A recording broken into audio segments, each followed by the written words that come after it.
Ini kita ngobrol-ngobrol tadi itu ternyata baru ingat ada dapur fungsional. Itu semua dari sini nih.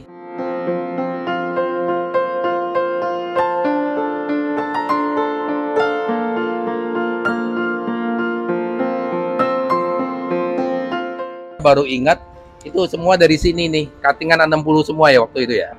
Standar 60. Terus pola kerjanya kita cuman pakai siku terus templokin, nggak ada cor itu. Oh, itu yang dari kayu gitu juga. Ini mana nih gini? Waduh. Jadi nggak ada tripleknya. Beton berarti. Nggak ada beton. Jadi pakai siku. Pakai siku bisa. Itu jadi bisa. pola kerjanya juga murah banget. Banyak ya, pakai siku bisa. Nah, si pintu-pintunya itu kita kalau udah jadi baru pesen pintu. Ada yang dari dekat-dekat air kita pakai apa ya, aluminium. Yang agak nggak kena air kita pakai kayu. Ya. Jadi lucu. Nah, saya baru ingatnya karena ada ini nih. Ini dari Bangka juga kan? Iya. Oh, Dari dia cerita. Dia suka banget sama dapur fungsional itu. Kenapa sukanya? Itu karena kita kan sebagai ibu rumah tangga ya, dia ada khusus untuk dapur bersih dan dapur kotor.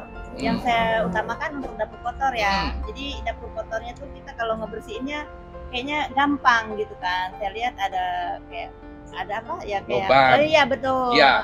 Dikasih kayak lubang gitu. Kalau kita goreng apa kayak percikan minyak itu kita bisa langsung ngebersihinnya gampang gitu. Iya. Gitu. Nah, itu bisa lihat apa namanya, videonya nih, ada dapur fungsional. Tapi memang dirancang, memang kan saya tukang masak. Oh. Memang dirancang, jadi kita nyuci sayur di mana, terus ada minyak kepercik di mana, terus ada sampai kecoak nggak boleh masuk, gimana caranya gitu. Nah, itu kalau ini bisnis lagi nih ceritanya kita nih. Ya, itu dia. Bisa dicontoh itu untuk dapur yang Ya. Jadi kalau misal mau ngerancang sampai dapur kita tuh nggak bau, terus operasional gampang, bersihin kulkas gampang, terus kalau ada minyak gampang, ngeringinnya gampang, nanti hubungin aja nih si dari Cahaya Marmer. Nanti saya bantu ngeleotin sama untuk misalnya gimana tuh kecoak nggak masuk. Biasanya kan pembuangan kecoak masuk kan. Suka keluar dari air. Ya, terus kita ngerancangin, misalnya orang kan kita kadang-kadang malasnya gini, kadang-kadang habis masak kita bersihin, kita cuci terus taruh di mana. Terus habis masak dapur kita itu jadi apa ya, lengket gitu. Iya, betul. Nah, itu orang rata-rata males. Nah, itu bisa kita buangin itu semua. Jadi standarnya kalau saya dari dulu dapur itu ya orang bisa tidur di situ. Itu habis masak, pokoknya orang bisa tidur, nggak berasa itu becek, nggak berasa kotor. Ya, itu standarnya. Oh itu ya, makanya kita lanjutin aja. Saya lebih ke dapur. Lebih ke dapur. Senang dapur. Kalau cewek kan senang dapur. Iya. Ya. Itu pengalaman masak itu kan habis masak, aduh, dindingnya lah, apalah, semuanya Ya. itu kayak repot gitu. Ya, kalau itu covering semua pakai apa namanya? Granit semua kalau itu coveringnya. Iya. Dikasih Tapi space. asal nih granit ini kan dapur. Ini nih. Granit kan biasa dapur kotor kan pakai granit. Ya. Dapur bersih itu kan pakai kayak biasa kayak marmer. Saya duduk deh. Ya. Ambil motif ya. Motif. Mungkin. Tapi itu nggak prinsip sih. Tapi yang saluran-salurannya apa namanya, operasional yang harus kita apa ya, ke dapur itu sebenarnya. Jadi kita nyuci di mana, kalau kulkas kita harus nyuci gimana, terus habis nyuci itu dia harus kering gimana, itu yang harus kita pikirkan. Terus tata udara kalau salah dapur tuh nggak enak banget.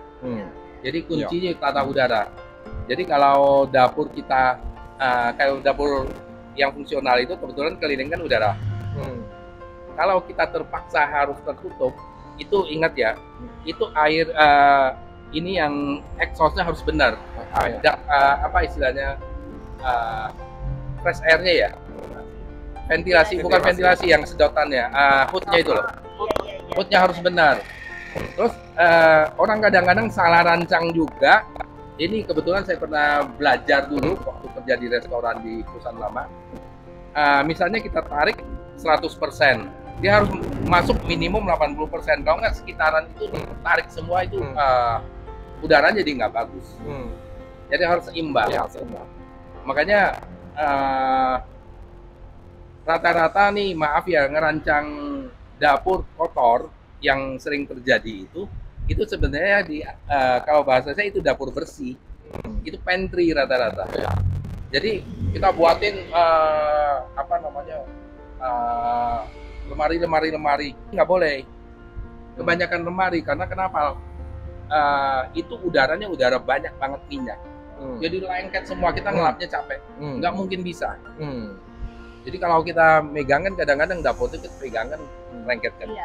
Jadi kalau dapur yang benar itu bukan seperti itu kan. Kalau kita yang hobi masak ya.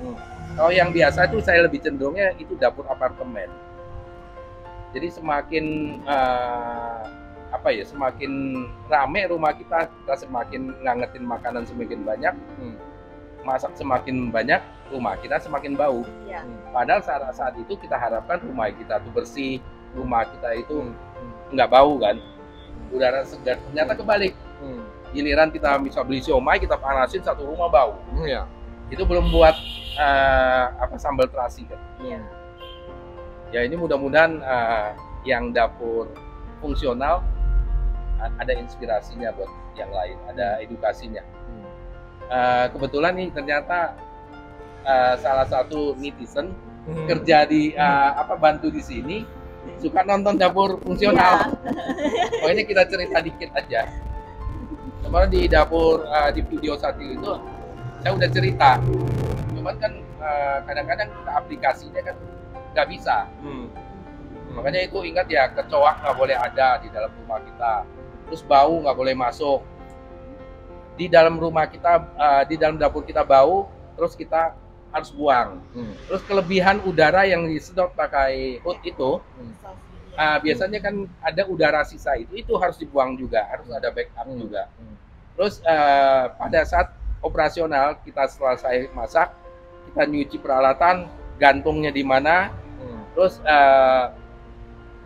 simpannya di mana, terus cara kita cuci kulkas, cara kita cuci sayuran, sampai tiap hari kalau bisa dapur itu bukan dipel lagi ya,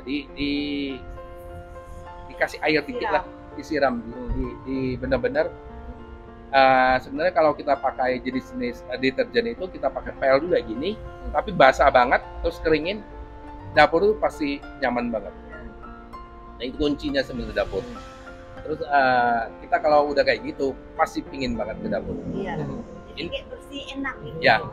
Enggak kalau ke kotor males ke dapur. Ya. Gitu kan. Ini ada cerita dari Bangga juga kemarin, orang Sungai Liat. Dia ke Jakarta sengaja cerita dapur, nanya dapur ketemu saya. Dia sampai ke rumah itu. Datang. Orang Sunghin. Sunghin. Namanya siapa ya? Soalnya temannya si Ajon, temannya ini namanya siapa lupa lagi. Atau. Umurnya baru 32. Dia sama istrinya ke Jakarta sengaja mau lihat dapur, dia mau bangun rumah. Sampai kayak gitu loh. Izin, boleh nggak lihat dapur? Silakan. Saya juga baru kenal ini. Baru kenal. Iya, tapi karena dia kenal dengan teman-teman yang lain ya silakan. Iya. Jadi istrinya mau minta dapur yang fungsional banget, bersih, terus nyaman. Ini benar atau tuh kemarin. Oke ya. Sampai di sini video kali ini yang tentang dapur bersih dan dapur kotor.